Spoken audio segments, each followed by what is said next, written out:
What up, players? Welcome to another episode of the Player One Podcast. I'm your host, Tyrone Jr., aka Hollywood Champa. I'm gonna keep this one short and sweet. I said on the last episode we needed to win this game to give ourselves hope in life for a playoff berth. Now, chances are getting much slimmer. We are hosting the Rams this week. I'm not. We thought this one was bad. Oh man, if we don't figure something out yesterday, it's gonna get worse this Sunday. Not excited for it. Like my life has just been taken. My energy for the Ravens. This was the first game I've watched, and like I just didn't have much energy. I just knew we were doomed. I mean, I had some hope, but it didn't take long to lose it within this game. We are at the worst we've ever been in my life as a fan. This sucks. If we want any chance, man, we gotta we gotta leave this upcoming game with something. Lamar's not gonna play. I would rather Tyler Huntley. I wanted Tyler Huntley before we went into this one with Cooper Rush. Look, man, we need an athletic quarterback. If our QB1 is an athlete, why is our QB2 not? Why is QB2 the most traditional type of quarterback you can find? One who sits in the pocket. If our line is no good, why are we going to try to put someone who sits in the pocket in the pocket? He's going to get rushed. He's going to get hurried all game. We need someone who can move their legs. And we need more play calls where we move the pocket for our QB. It's annoying watching what I've been watching, but this time instead of our play calls on offense, I want to focus on the defense. There's two defensive third downs that I want to focus on. It's just a matter of these players knowing what they need to do. I know we are down to like our third string mostly across the board. A lot of second strings, a lot of third strings in our secondary, but you gotta know what you're doing. I like this week. I think our play calling was way more aggressive on defense. We weren't just sitting in zones, like high top zones where we left the middle wide open. But we didn't. We had players not knowing their assignments. I guess they didn't get enough reps in practice to understand in these situations. So I blame coaching yet again. Our defense pre-snap looked way better this week. The difference was our defense from the snap was lost. We looked better up front. We looked aggressive, but our players did not know their assignments. I'm just breaking these two quick plays down. Play one, 3rd and 3. We are lined up in man. We're in man. And this is what I talked about this in the past episodes. Good play calls have a motion, a pre-snap motion. This motion, all this does is help the quarterback understand if the defense is running man or zone. This right here tells the quarterback we're in man. He sees this guy's supposed to go with him. He last second tries to make a call. I'm going to see if I can switch. I'm going to switch the angle. 30. Ruben Lowry. He's trying to talk to who I say is our worst linebacker ever. Oh my goodness. This boy is slow. He don't know where he's going every play. He's not the guy. He's a rookie.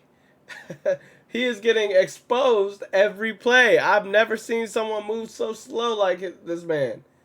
Please get. I don't know what we got to do, but if this is all we have, I'm sorry, man. I can't back this guy, man. He has not done anything for me to root for him. He's getting cooked left and right, and he just looks slow as dirt, man. Look, so Ruben, I don't know if he's trying to communicate to switch to pick up, but this pre-snap happens. Look, what's the hand pointing? Is he supposed to read your hand signal? But he plays the run and leaves the guy. Trenton Simpson's only just doing what he's supposed to do. That's not his man unless it's communicated to pick him up as he's going across. There's a miscommunication somewhere. Either he's supposed to pick up or he's supposed to pick up, but I don't know. He gives up on the man because he sees this, he sees that, so he's like, oh, it's a run, but then it's not. This guy left wide open. Now he's trying to make up. You too late, son. You're too late. Too late. Too late. Too late. First down. What the attempt, man? The effort.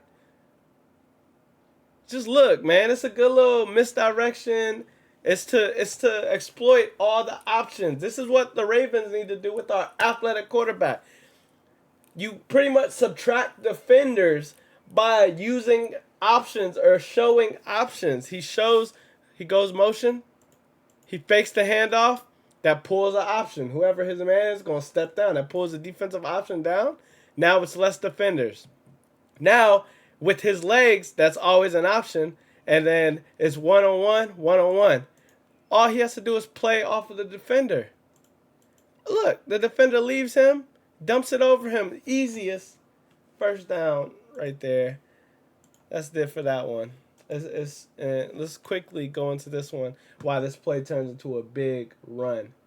Because our defense, I don't know who's man, but we don't account for the quarterback who has legs, who's an athlete.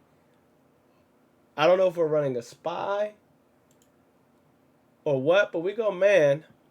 Look, they're figuring it out. You got doubles on both sides. Okay. We're figuring out who we got. Okay, he goes inside, so you go inside. Look, Malachi tells this safety.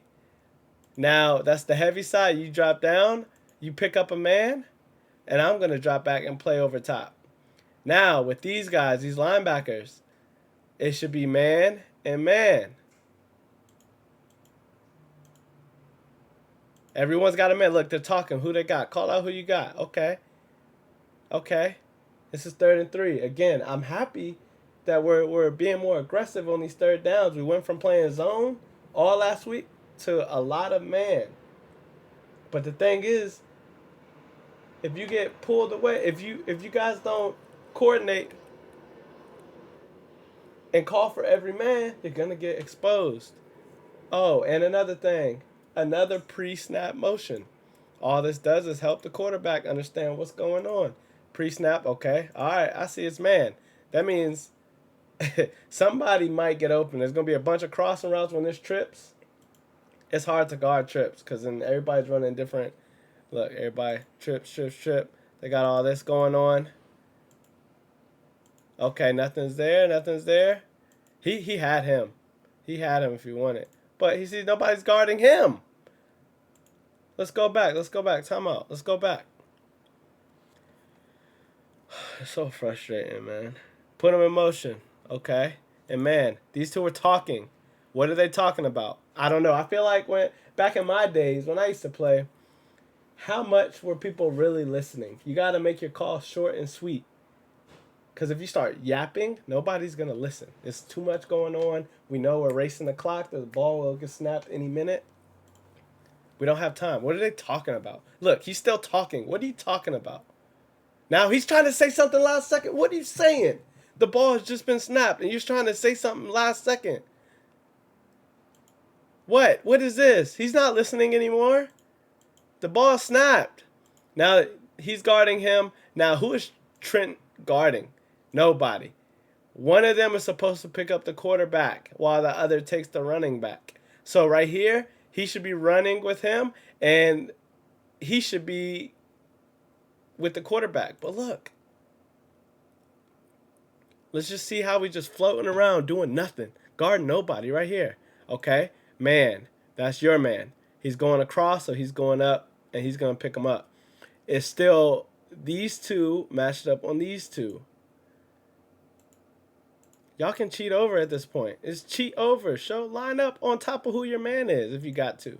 But like right here, okay. Watch this. What are you doing? What are you doing? You a zone coverage now? It's man across the board. You just get the free roam. Are you our safety or something? You're a linebacker. You don't just get to free roam like this. Who's guarding the quarterback? You just over here just in the way. Look, it's your man running all the way downfield. You just over here lollygagging up the field. This is crazy, man. We're not going to win no games like this, dog. It's coaching. It trickles down to the players. But you got to, somebody somewhere, take accountability. It's coach. Coach Orr, get on your boys, man. You was a linebacker coach. Your linebacker should be the best. Out of this whole defense, we should never have to look twice at the linebackers. You played linebacker. You was a linebackers coach. Now you're the defensive coordinator. Your linebackers are under you. Doing individuals, I assume you were working with the linebackers. Why are they not up to par? Why are they lollygagging around? What do you mean? This guy wasn't covering nobody. 30-yard gain on 3rd and 3. It's stuff like this. It's crazy. We got to be better, man. I'm not looking forward to this next week. The only thing I have hope for at this point, we're going to, after bye week, the schedule lightens up. Thank goodness. Preseason, that schedule looked crazy. I knew the first 6 games was a gauntlet. This game shouldn't have been. We look like the team that everybody wants to play against, so you can work on your stuff. We were scout team defense. We just out there just letting the offense get their motion, get their flow going. But we got the Rams. They're not a slouch. Yeah, they lost to a injured Niners team. That Niners team would dog us right now. We look so bad. I have no excitement for this upcoming game. We're about to... Our home field advantage is not even a thing. There's no such thing. There hasn't been a home field advantage in years. I think we're better when we're on the road. It's just better when it's us versus everybody. But when we're at home, it does not feel like home field advantage. And the fans aren't going... I feel them. I would go. I would get close, but it would be a frustration. I would go. I wouldn't have a good time. I know that. I would just go to see it in person, to watch us, and try to watch the sideline. Have that access to look into the details. What's going on in between possessions? When the defense comes off the field, is coach talking to them? Is he breaking down plays and formations? Or is he just letting it fly, and then we'll get them next time? Because that's what it feels like. It's frustrating, man. Again, the only positives is we got a bye week coming up in 2 weeks. All of our injuries, we're going to get some of those players back. I can't wait. But to take another loss, we're only digging a deeper hole. It's going to be hard to make a playoff push. We're going to have to find a way. We're going to have to win our division. Now these division games are going to count. We're going to have to beat everybody twice if we want in on the playoffs. That, and then a little bit of help from the other teams just losing and such. But we're going to end up with the bottom seed unless we win the division. And then it's going to be an uphill climb. It's going to make for the perfect storyline. But it's going to make for the perfect storyline. But just right now, it's not looking good. We got to focus 1 week at a time, man. And this upcoming week, our defense, it's literally just a matter of figuring out assignments, being on the same page. You should be at NFL. You should be able to put anybody in. These are the best of the best, ain't they? Man, we look like punching bags. It's not fun, but we'll see, man. It's gonna be it's a long week, man. A long week. Rams are coming off a Thursday night game, so they get extra days of rest. That ain't good for us. We coming off a Sunday ass whooping. So they got Friday, Saturday, and Sunday. And then the whole week. We have Monday rest day. Typically teams take off on that Monday. And then we got to get ready. Get geared for next Sunday. We got an early game. We already banged up. And they get those days of rest and they're upset they lost. They lost a bad one, so they're gonna come out. They're gonna try to put up 50. It's a matter of, are we gonna fight back? Are we gonna just roll over like we did this week? It's disgusting, man. It's the worst we've ever been. It's crazy. Like, I've lost my energy for football. It's basketball season, ain't it? I mean, it feels like it. Cause I, yeah, that's it. Play One Podcast. Yeah.